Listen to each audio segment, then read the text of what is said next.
د پښتو ژورنال لیدونکو کتونکو ستړي مه شئ. د تاریخي خیبر نه یو وارې بیا په ادبي بانډار کې درته ستړي مه شئ. هرکلی وایم. نن به تاسو سره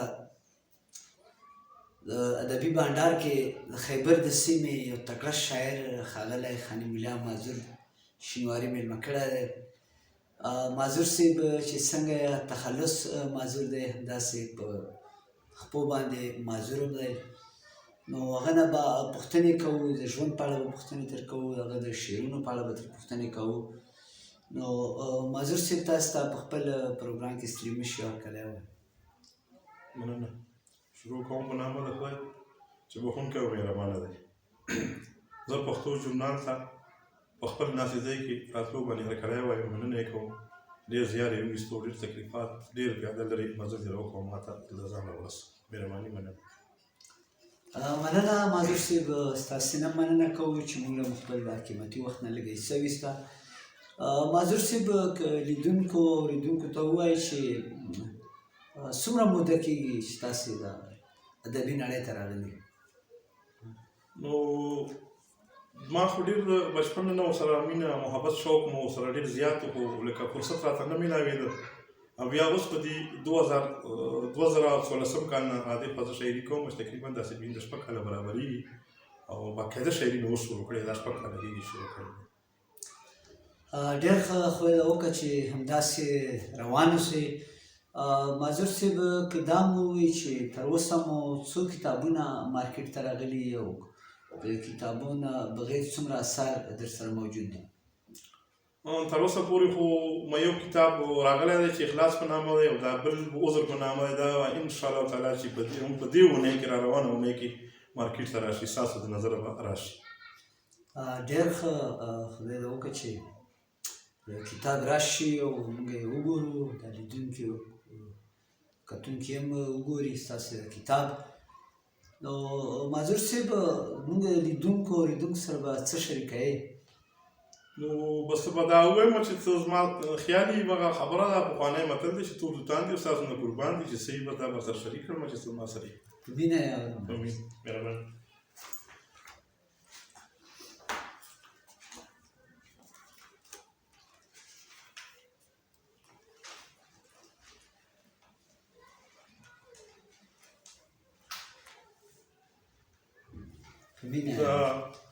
امید دی چې تاسو به د خوښې وړ وګرځي، ځکه چې داسې روماني رنګ والا غزل دی.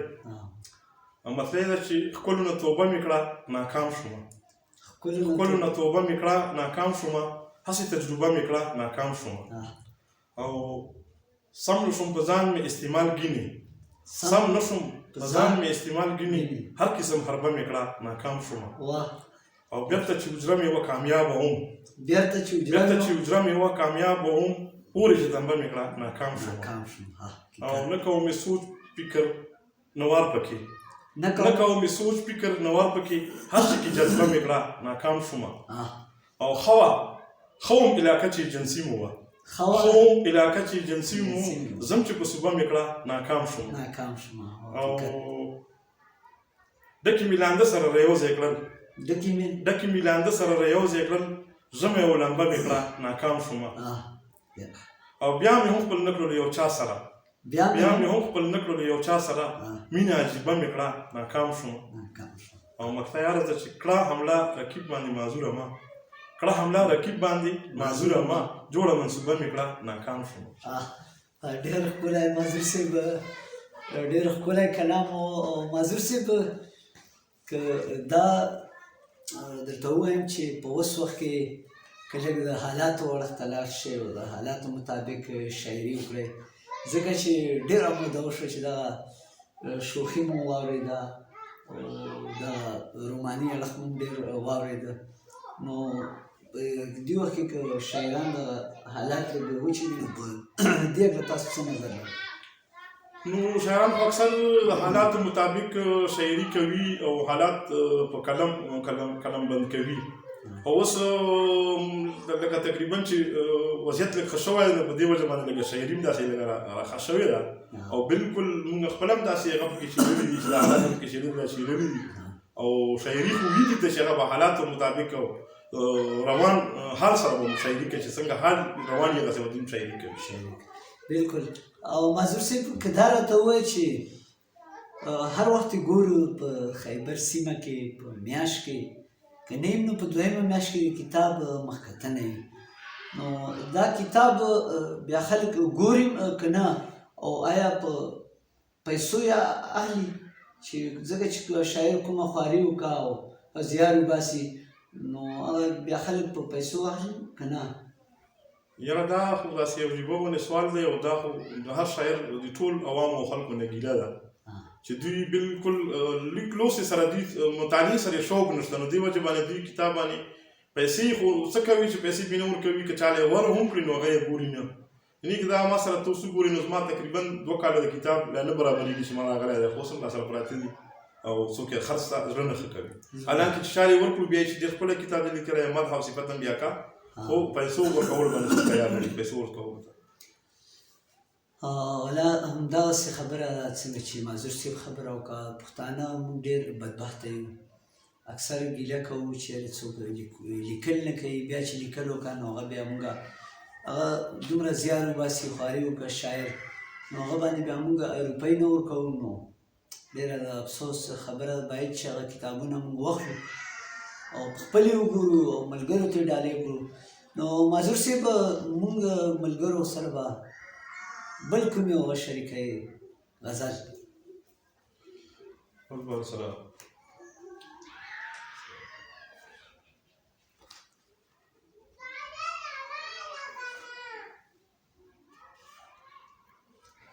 بل بس یو د حالاتو په څه چې داسې سبق آموزه هغه به سره شریک کړم. اورې په مینه یې امید دی چې ستاسو به د خوښې وړ وګرځي. په مینه یې ښه څیز دی خدایه رانه ځایه نه شي، ښه څیز دی خدایه رانه ځایه نه شي، ځواني بې ځایه رانه ځایه نه شي، او لاس له راغلی بې حسابه دولت، لاس له راغلی بې حسابه دولت، چل یې راښایه رانه ځایه نه شي، او هره لمحه یې قیمتي ډېره ده، هره لمحه یې قیمتي ډېره ده، ژوند یې تر پایه رانه ځایه نه شي. او بل داسې دې وخت مطابق دی چې خلک بالکل خور لور له حصه نه ورکوي. په دې باندې مې یو شعر لیکلی چې په وخت یې یوسه رانه مور هغه دی، وخت یې یوسه رانه مور هغه دی، حق یې خورایه راسه ځایه نه شي. او هسې یو بل شعر دی چې در سره خیال راغی د ښکلي غزل، در سره خیال راغی د ښکلي غزل، خانده لورایه رانه ځایه نه شي.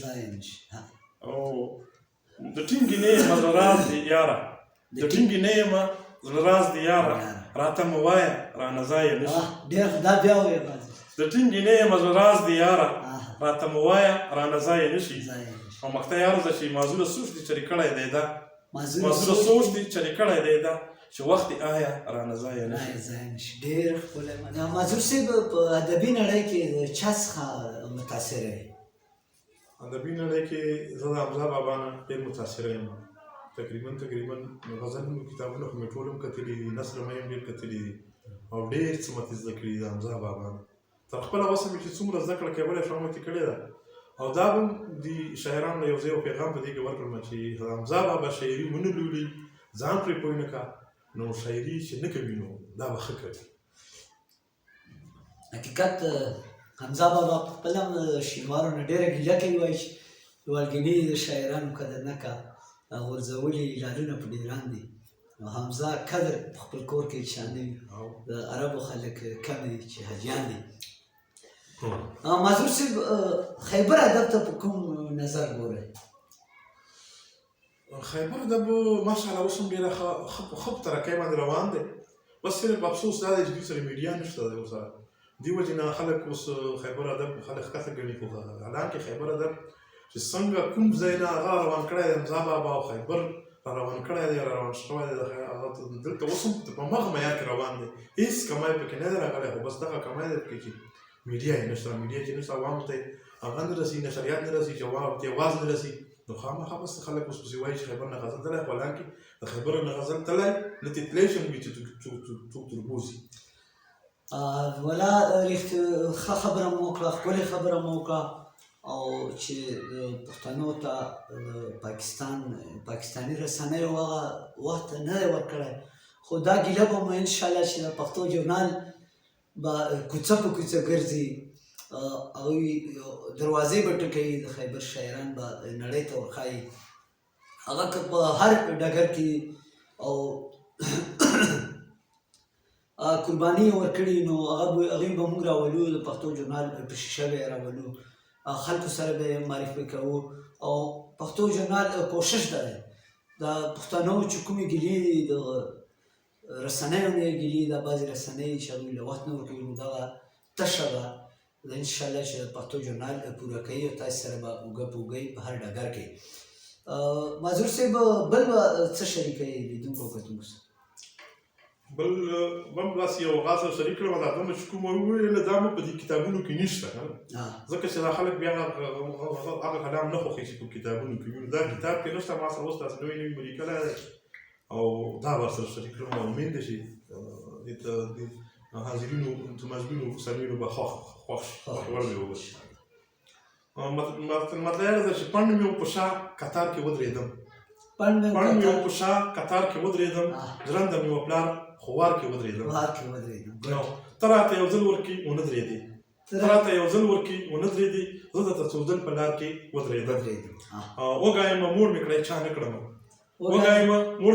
نه کړمه، چیغې مې کړې مېز د ښار کې ودرېدم. او مینې احساس وشو راته پلار هله، کله چې زه خپله پلار کې ودرېدم. او خلکو وخندل چې څه نه ورځي، ما کړو پکې سوچ گفتار کې ودرېدم. او اوس خو شو مشران واړه وفات رانه، مرګ شو په وار نو وار کې ودرېدم. او هغې لمحې خان کې روپۍ کټ رانه، ستړی وم کوټای په کار کې ودرېدم. او تلم ورسره نه ما وي خوشحال چې شي، هسې سیروزې په شمار کې ودرېدم. او بل شی دی چې نه که پور انکار به زړه دې دومره پرې، ډېرې په تعجب انکار کې ودرېدم. او مقطع یې یاده ده چې خدایه څوک مې اخلي نه معذور یم، خاصه دا په کوم بازار کې ودرېدم. ډېر ښکلی معذور صاحب، درد نه ډک. معذور صاحب خدای دې وکړي ستاسې شاعري همداسې روانه اوسي. معذور صاحب په اخر کې به لیدونکو او اورېدونکو ته څه پیغام لرئ؟ بس اورېدونکو ته مې دا پیغام نه چې بلکې خواست دی چې مینه وکړئ، مینه وشیندئ او یو بل سره مینه محبت انسانیت نه کار واخلئ. خپل دا حس او لالچ او دا هرس دا مه کوئ، دا ځان کټ کړئ، دا ختم کړئ. ډېره مننه معذور صاحب. او موږ هم کوشش کوو چې وار په وار تاسو سره خیبر نه که کلتوري، که سپورټي، که ادبي، وار په وار به ګرځو، به تاسو سره به خلک به معرفي کوو. کوم چې په شیشه باندې نه دي راغلي نو هغوی به نړۍ ته ورپېژنو. تر بلې خپرونې پورې خپل همکار نبیل شینواري سره مینوال شینواري له اجازت ورکړئ. د الله په امان، د خپل ځان ډېر خیال ساتئ.